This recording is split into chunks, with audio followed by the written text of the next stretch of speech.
Hello, and welcome to Creative Banter, a creativity and philosophy-focused podcast where anything goes.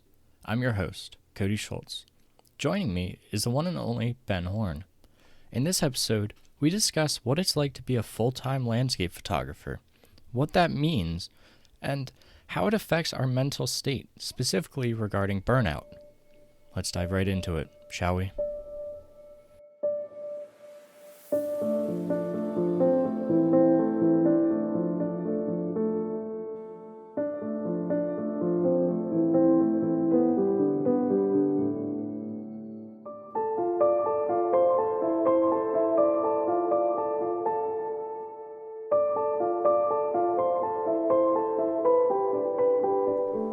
So it looks like I'm not gonna be going on this backpacking trip this weekend, Ben. Oh, really? Yeah. So what's the story behind that? So the weather has been for the weekend, specifically Saturday. It's just been like rain and thunderstorms, or so it's been predicting. And on top of that, trying to find a ride over, Memorial Day weekend, when my parents, sister, all of them are going to be gone. My buddy's family and all of them are going to be doing other stuff. I finally found someone, my neighbor, who could give us a ride. And then, what is today? So today's Thursday. So yesterday, Wednesday, she ended up getting COVID. Oh, Yeah. that throws a wrench in things. Yeah, it does. And of course, look at the weather today, and it's looking like it's supposed to be clearing up for the weekend. So I'm like, luckily though, my family and some of our mutual friends, both my buddy and I, we are going to be going up to the cabin, to the family cabin. So go out for a hike on Saturday anyway, and still make the most of it. But it's still one of those deals. We planned this for like a month, and now it's not looking like it's going to happen. Yeah, though it is one of those things where you get to wonder if it's kind of for a reason, those roadblocks in the way. Because I'm also thinking, if they are going to have some nice weather, it's gonna be Memorial Day weekend. Maybe it wouldn't have been such a great experience. It would have been packed on the trails. I mean, I know you were mentioning earlier that those areas may not necessarily see the same sort of visitation as other parts of the trail, but yeah, that is a bummer. That is a bummer, especially with something that you're looking forward to for so long. Yeah, it is. But like you were saying too, there's a certain aspect, whatever you believe in, it's when stuff like this just keeps piling up before a trip, it's, do you really want to go on this trip then? Or is it just kind of the world telling you, no, not today? Yeah. That in the times when I've gone on trips, and especially on backpacking trips, when I started hearing some things like that where the universe was trying to tell me something, it's not usually just one thing. It's a series of things. And after a while you just learn to go with that and to accept that. And so yeah, definitely a bummer, but on the plus side, you will be ready for the next time you're able to go on that. And I would imagine summertime is going to be fairly hot, humid, and maybe not quite as nice out there for doing that. Or is summertime also a decent window? It's still a decent window. I mean, it's when I do most of my camping and hiking. So mainly because of time's sake, but also because the weather really isn't that bad. I mean, when you go into the woods around here, you're dropping like 10 degrees temperature-wise. I mean, there are times even when I'm riding my bike, going along the roads, and I'll pass under a couple trees just in the shade, and you go from sweating to like almost freezing because of that like drastic temperature difference. Yeah. And it's not huge, but it's enough to make it at least enjoyable. So we're definitely going to plan something else throughout the summer. It's just a matter of time figuring it out. And who knows, maybe it'll be a sort of thing where when you do go on that hike, you'll find a subject or some particular scene or something that wouldn't have been possible for whatever reason when you were there, if you had gone there in the spring. I think one of the things for me is the areas I go backpacking, it's in the desert areas where summer is a complete no-go. So Right. for me, it's either spring or it's fall. So if I were to miss a spring window, then it's like, all right, well, we'll try in the fall. But I'm glad that you have the opportunity to perhaps sneak in a little trip in there at some point during the summer months.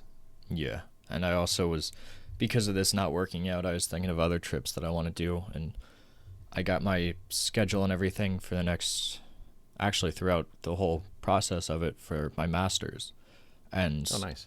luckily, a lot of that is going to be online. I think in the fall, I am only meeting every Tuesday at the actual college campus.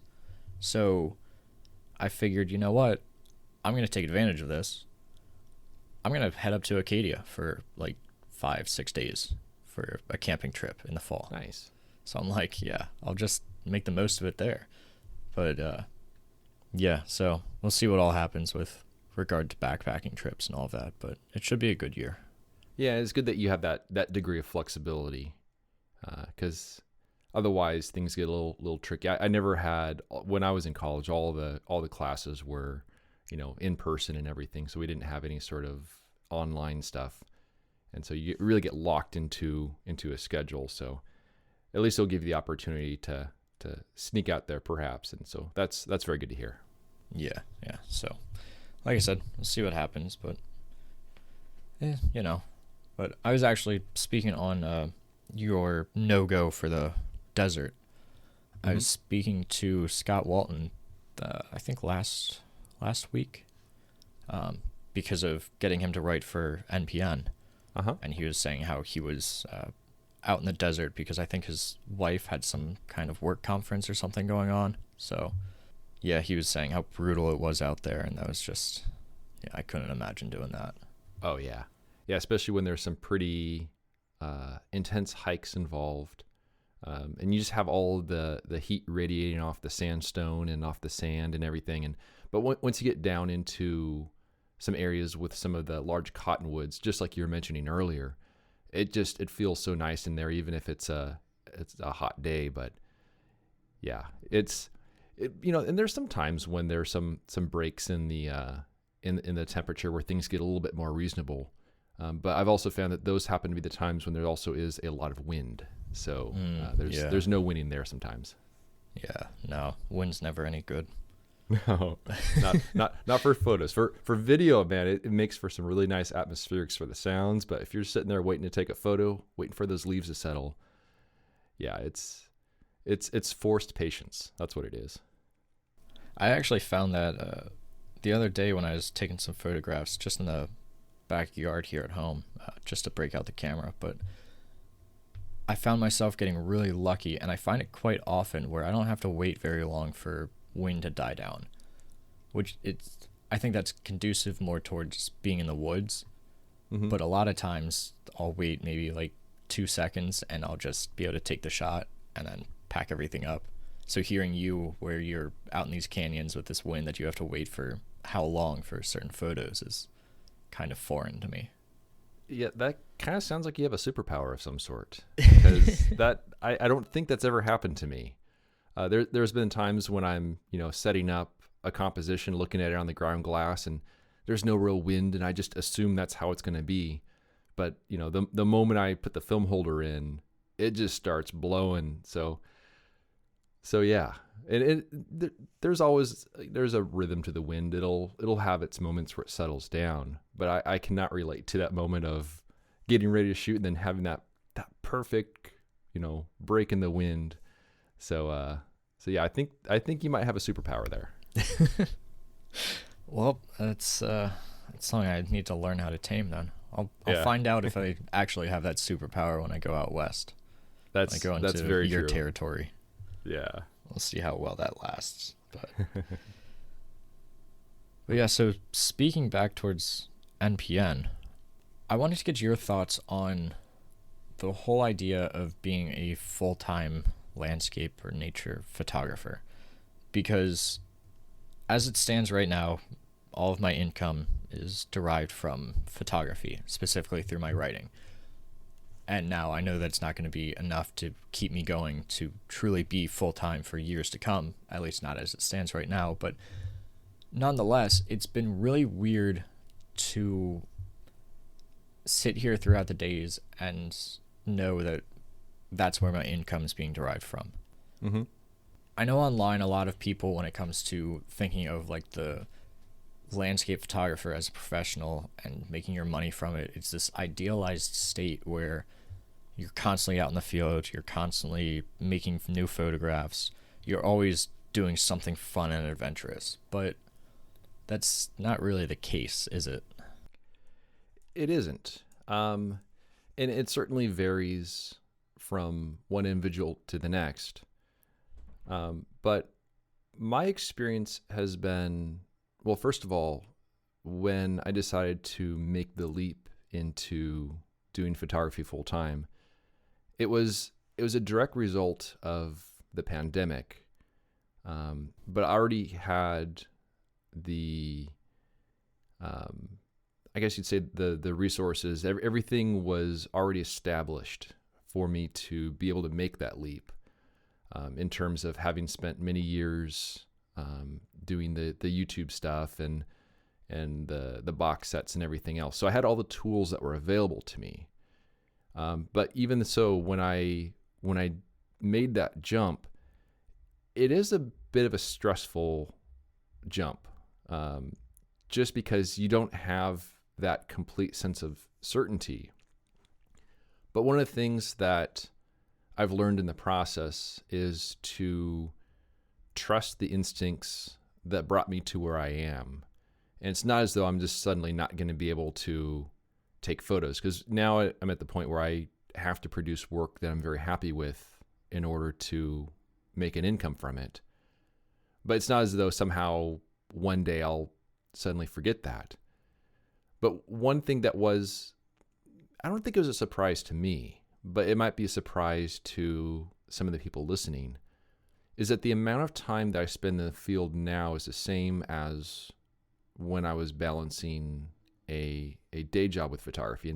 And I had mentioned that fact in a previous episode, and it's somewhere between 21 and perhaps 30 days a year I spend in the field on just a few trips. And I honestly don't have much of a desire to spend more time than that in the field. I think partially it's because there's so much stuff to do, back at my home office in terms of, emails and accounting stuff and everything. But I kind of enjoy that stuff because it allows to track progress. But I would say there's no real surprises for me because it's what I was doing already. But I think for people that are not familiar with that, and just as you were saying, they have the perception that a person is just in the field all the time. But I don't think I'd want that. Believe me, if I could be in the field all the time, I definitely would. Just because that's where I derive my enjoyment and happiness, so to speak. I mean, honestly, if I could just live in my life in the woods and have little social interaction, I'd be quite content with that. Yeah. But like you were saying though, the reality of it is, so with me working with NPN and me doing my writings and stuff, a lot of it is just sending emails. It is doing computer-based work, stuff that you have to stay in the office for. And I'll get to drive every so often to bring out my camera, but it's just been around the house, little details that I find walking around. But I also find that I have quite a bit of freedom for other stuff. A lot of reading, just like playing with the family dog kind of deal. Stuff that if I were working any other kind of job, I wouldn't necessarily have, at least not to the same degree.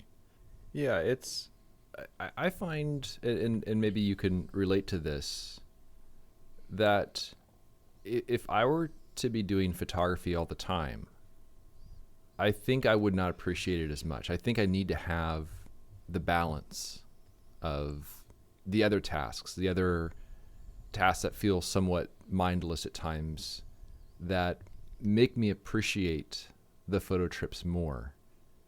A constant cycle that I'm in when it comes to my own work is that, I'll come back from a trip and I'm pretty worn out, but I'm pretty happy with what I did.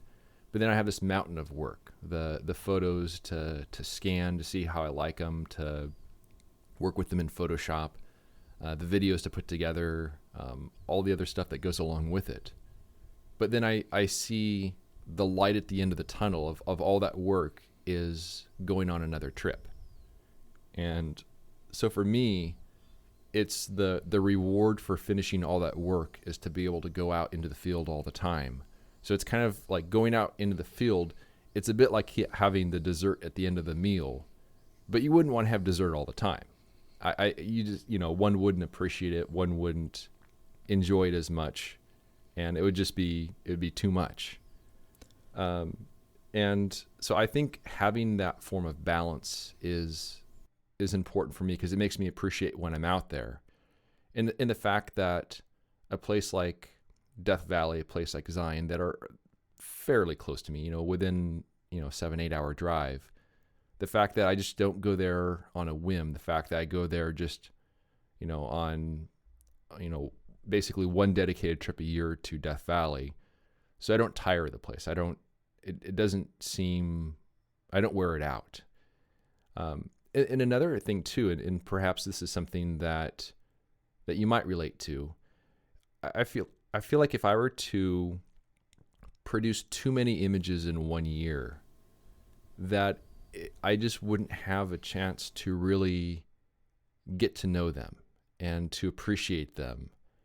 And I probably wouldn't have as much of a high regard for them. So that's the other reason why I don't really want to be in the field all the time, producing new work all the time, because I think I wouldn't appreciate it as much. Yeah, when I want to go out into the field most of the time anymore, it's not for making photographs. It's specifically for being out in nature. And I think that is a big difference between how a lot of people view it when they think of like nature landscape photography, because most of them are thinking of the photography aspect but not the nature aspect of it. Yeah. And that goes hand in hand then with, like you were saying, about not creating a lot of photographs throughout the year, because if you're constantly taking photographs, you may come home with some that are top notch or some of the better works that you've made, but how many of those are lacking depth? Yeah. And I think that's the biggest issue that is faced with this kind of thing, because you end up with a lot of photographs that they either look the same because you're just rinse and repeating the same kind of techniques, the same drive, or they just are lackluster in comparison to some of the works that you really spent your time on and that you really put some effort into. Yeah, and I see how things could become very formulaic at a certain point. Just trying to get the next photo as opposed to enjoying the experience as much, which is really what factors into, producing the work that has a greater sense of meaning. And one of the things I was actually hoping to sneak another trip into Death Valley earlier this year. But I didn't quite have the opportunity because it started heating up there, and it just wouldn't have been quite as ideal with some other stuff I had scheduled. But I wanted to go there without the camera, just to spend some time exploring and just soaking in the place a little bit more. So I'll say that that's probably one thing that I look forward to doing a little bit more of, is going on perhaps some trips to get out to some of these areas I love, to do some exploring, but without taking the camera, so that it just forces me to observe things differently and to get a little bit of a feeling for some of the elements and stuff that I like to photograph. And also I think it would just be fascinating to visit some of these places without a camera, just to get a whole different perspective on it. And that's something that I think comes with the flexibility of doing photography full time. 100%. Yeah. Yeah. Because otherwise you can't really, taking time off off work and away from family and friends and everything else, just to go somewhere and not take photos when you're a photographer. That seems like that would be a very difficult thing to do. Yeah, and it's like you said, that flexibility, that it's all a matter of just having the time and being able to spend it in different ways, because your income is now derived from what you enjoy doing. Yeah. Because like, as if you're working a full-time 9 to 5 job and you only have, say, 2 weeks of vacation a year, that's, you really got to be specific on, okay, so I have a week in this area and a week in this area, or a couple days in this area, and how am I going to squeeze in a year's worth of photography into this and still be able to enjoy it? And then if you have a family, that makes it even worse too. So I think that's the biggest. It's not so much going out more often with your camera as a professional photographer, but more so the flexibility, I guess I would just. Yeah, that's very true, especially considering like winter trips or stuff like that, where you're trying to time a visit with a storm or things like that, which are very difficult to do otherwise. There's always going to be other things that come up, and one would think that I could just, drive to Zion at the drop of a hat when it comes to, oh, there's a winter storm on the way, but there's life gets in the way at times. There's even be doing this full time. I still don't quite have that same degree of flexibility, but certainly a lot more than before. And I have found that now that I'm 2 years into this, it has really helped me in my experience in the field. In the years leading up to the decision where I, went full time with my photography, the technique I did, and I did a video about this in the past, and I don't think I've brought it up on the podcast here, but I basically was scaling back my work hours year by year, and so I started by working a full 40-hour a week, and then the next year I scaled off one work day off the work week, so I was just working 4 days a week. Then the next year 3 days a week. So it was counting down to that point when I was going to go off on my own and do photography. And then the pandemic hit about a year early. But I will say that in those years leading up to the point where I went full time, when I was watching my income steadily drop each year, that made for probably some of the most, it led to very high levels of anxiety when going into the field, because I didn't yet have that trust in myself in terms of that I would be able to make things work. And so there's like this impending deadline, this doom on the horizon of, you got to pay the bills and the mortgage and everything else off this. How is this going to work? But now after 2 years of it, the anxiety has dropped off significantly to the point where now I think I can enjoy the experience better than when I was balancing things before. And so that's something where I can see how you would be going through those phases right now, and that's quite possibly something that you could relate to. But I think once things are a little bit more tried and true, and you just kind of learn that the path that you've followed leads you to a point where one can be successful at this, then you just learn to trust your instincts. Now, would you have been able to go full time with the income that you're making from photography if it wasn't for your wife still working a full-time job? No, I wouldn't. Even if you were single? I'll add in that. Possibly. The big thing is really the health benefits. Right. So that's the significant thing. And so through my wife's work, we're able to get health coverage. And outside of that, the math just doesn't really add up in terms of being able to, pay the normal bills and everything else. And one of the jokes that I had with my wife is that it's kind of like working a minimum wage job, but with lots and lots and lots and lots of hours work. So it's kind of like on salary for a minimum wage job, but just working a lot. So Yeah. I'm glad that it's something that I enjoy doing, because it's definitely not lucrative, and it's something that would be very difficult to do if I didn't have the if my wife wasn't working full time, didn't have the benefits.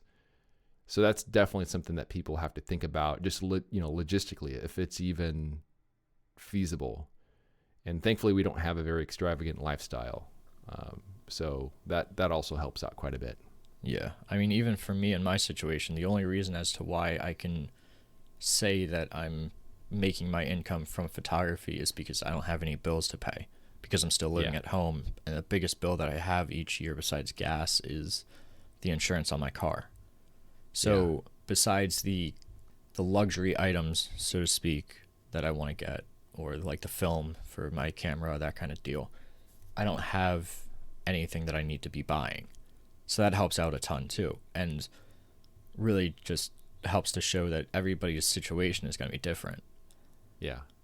And so would you feel shame, so to speak, if in 2 years from now you have to go back to a part-time or full-time job?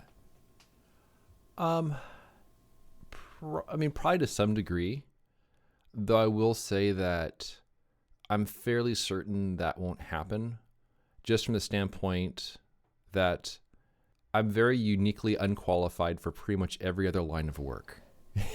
That's what it comes down to.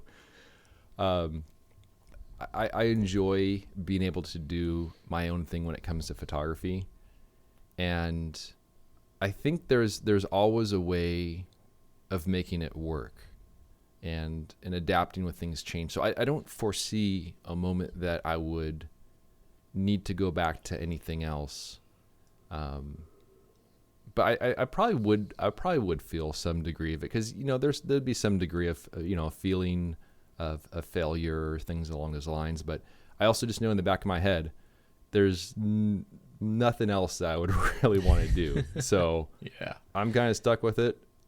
It's being good being stuck with it, but it does give that drive to make it work regardless.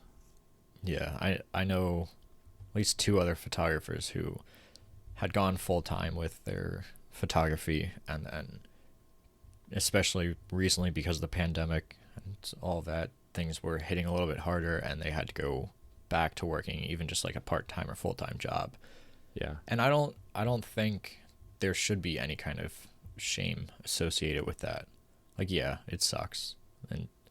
But at the end of the day, I don't think that you wouldn't be able to work back up to it, to the financial status that you would need to become full-time photographer again.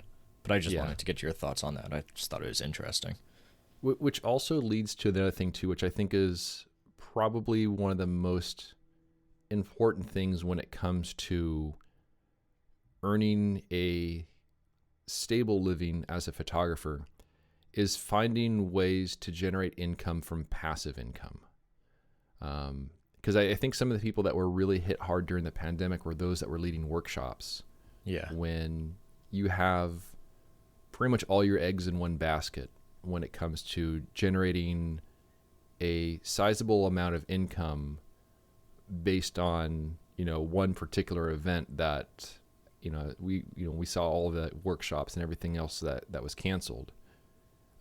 So I've made a conscious decision through the years to focus a lot of my attention on the passive income side of things, because that helps to even things out.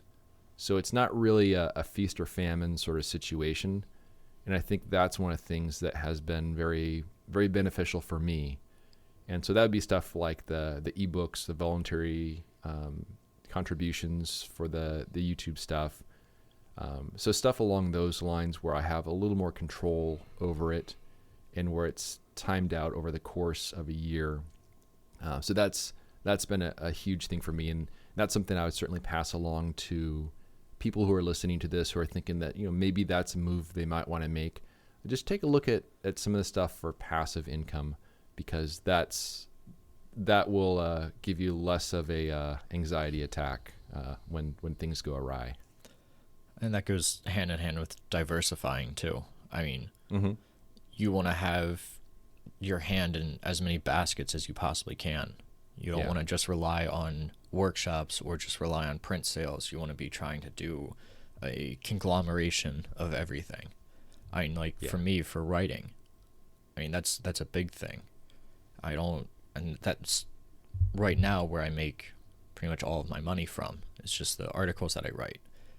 But then to go and to bring that into, like you were saying, ebooks and to voluntary contributions, um, and then you get into like calendars and mugs and all of this other stuff that you can make that's outsourced to another company that's printing them and making them and just sending them along.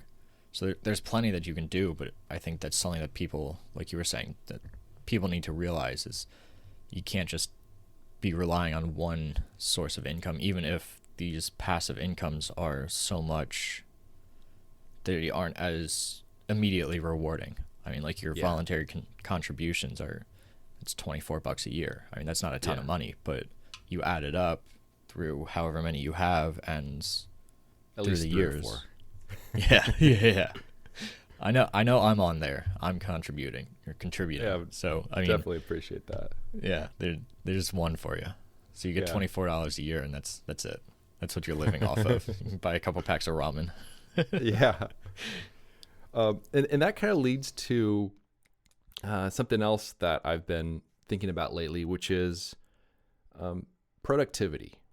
And especially as a person who is perhaps earning some degree of, income from photography, whether it's full-time, part-time, whatever people are doing when it comes to their photography. But along with that comes the push to feel productive. And I think it becomes a bit of a milestone in a way. When I was working at Nelson Photo in San Diego, it was a 9 to 5 type job, show up in the morning, do what you're going to do throughout the day, but then you leave work behind, go home, relax. But the moment I would leave the camera store, I was leaving all that behind, versus as a person who is self-employed with photography, the work follows you around wherever you go, which is one of the aspects of it, which is it's nice to be able to turn things off every now and then. But it seems that I judge my own progress based on the productivity. What did I do on that particular day? And, how is that going to fit into the bigger picture? So I'd be curious to hear your thoughts on some of the pros and cons of productivity. And then I have some thoughts on that as well. It's something that I've definitely been feeling a lot lately, I mean, especially this week. I mean, the whole idea of, am I doing enough to contribute to a certain level of success that I want to achieve?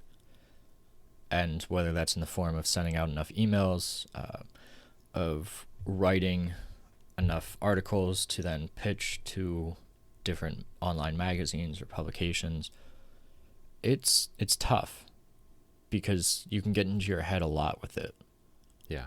And that's, like I said, that's what I've been feeling recently, is just, am I doing enough to eventually lead to where I want to be and have my end goal? And something that I've been trying to do and to tame it is just realize, even if I do one thing today, so like today, for instance, I didn't really do much of anything except I went through and edited one of the articles that I wrote, added some more to it. It's now at a place where I'm happy to pitch it to another publication or post it to my website. Mm-hmm. That's enough. Yeah. And you have to realize that you shouldn't be working all the time super hard, hour after hour, because it's going to lead to burnout, Yeah. and it's going to lead to it really quick, because then you're going to just stop enjoying it, and it's going to really become work.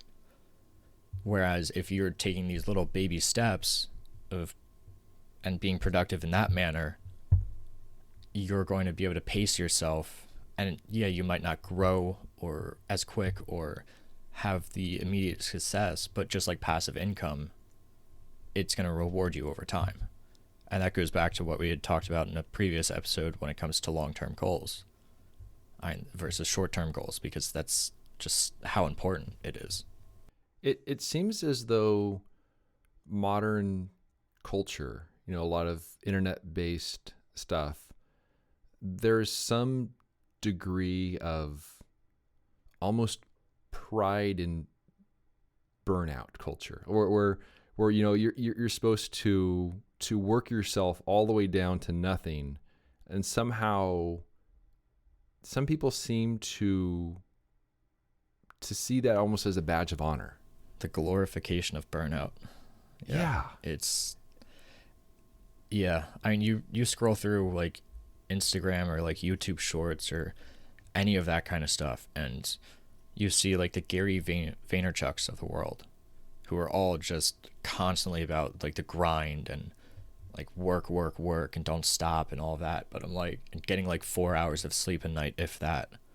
I'm like, that's not healthy.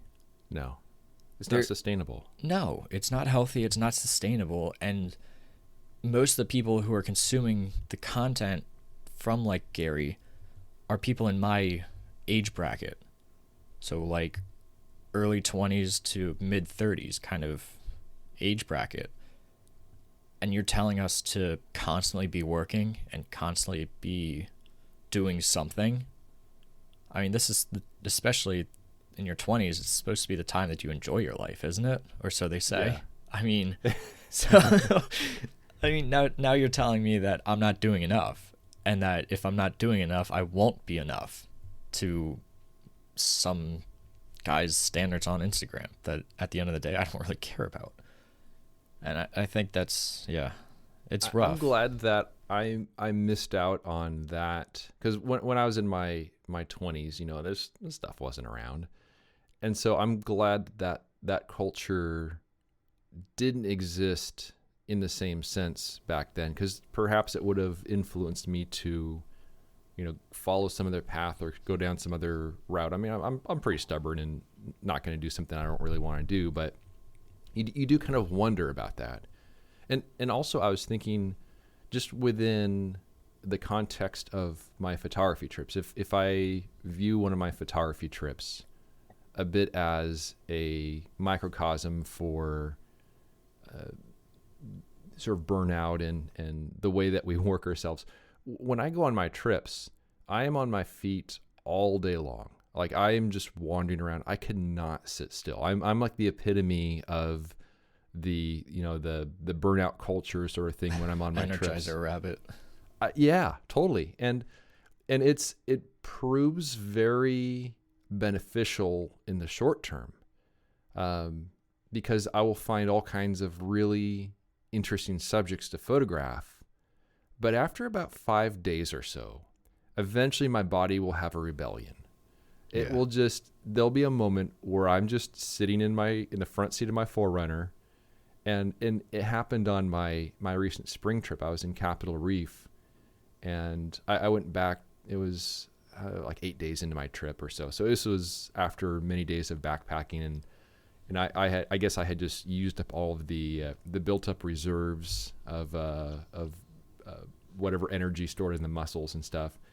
And I remember feeling really rather sluggish. It was a warm day. I was hiking in some sand. But also my muscles were kind of shot. So I just was sitting in the front seat of my 4Runner, and I remember just like the very odd feeling of my feet not moving. And I'm like, this is nice. I should do this more often. And what I really need to do if I want to stay productive is to have those moments, perhaps even a day or two, or I do nothing. And so I think to be very productive, to be working at your highest caliber, you're not going to achieve that level if you're just working yourself nonstop. You need to have those moments away from work, from photography, from everything else, where just like my legs trying to absorb the countless peanut butter and jelly sandwiches I forced down my throat earlier that day, you need to have those moments away from things in order to actually be productive. So I think it's just a mistaken definition of productivity, where we define it based on what we do versus being in the best shape that we can in order to, have the right mindset to do something that perhaps has more meaning to it. Yeah. At the end of the day, you have to take care of your body before anything else. Because, I mean, especially when you're young, if you aren't taking care of your body in the right way and getting the sleep that you need, getting the nutrition that you need, working out here and there kind of deal, you're going to regret it later on. I've been told that how many countless times already, that take care of your mind, take care of your body. You want that stuff to last. And if you're constantly burnt out, you're going to regret it, regardless how much success you have. You could have millions of dollars in the bank because of it, but if you're burnt out and you're just miserable in life, then how are you supposed to enjoy it? Yeah.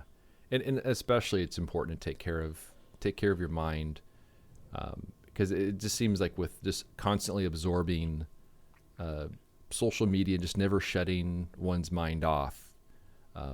There was something that I had read a while back, and I had already adopted these principles before reading this, so it was more so just confirming what I already knew. But it was a list of very simple things you can do to help stay productive in a good way and to live a happier life. It was get up early, which is something that I do. I'm up usually before 5 o'clock each morning. No thanks. You'll learn to appreciate it. But get up early. Another one was to exercise. So I'll get up early and I'll go for a run in the morning. And the other one is to read. Yeah. And so that kind of forms a bit of my daily routine. I'll get up, I'll go for a run, work on some stuff, and usually in the afternoon lay in a hammock and do some reading. But I think that helps give that sense of pause away from all the work, and also I have my best ideas when I'm running. I don't know if you're much of an exerciser, running or anything else, but I do my best thinking if I'm running. I wish I could run. Which is unlike what so many other people would like to do. I always enjoyed it, but my calves always give shin splints. Yeah, it's not. I want to work back up to it, but regardless of that, I try and wake up early, not as early as you do, but I'm normally up around like 7 or 8 o'clock in the morning, and then go to the gym right in the morning, and kind of like you, I try to read or write as much as I can throughout the day. But like you said before too, I give myself the time that my mind needs. Like today, it wasn't happening. Just for one reason, whether it's the weather or just today in general, it was just something about it that productively, no, just not there. And I said, I got one thing done, and I'm like, all right, the rest of the day, I'm just gonna give my mind and body the time that it needs, and go from there. And I think that really should be the definition of productivity. Yeah. Just knowing the limits, and trying to find that balance. And I think that's the important part. I mean, even if I would have just woken up and gone to the gym today, that alone, that one thing of taking care of my body, taking care of myself, should be enough for anyone. Yeah.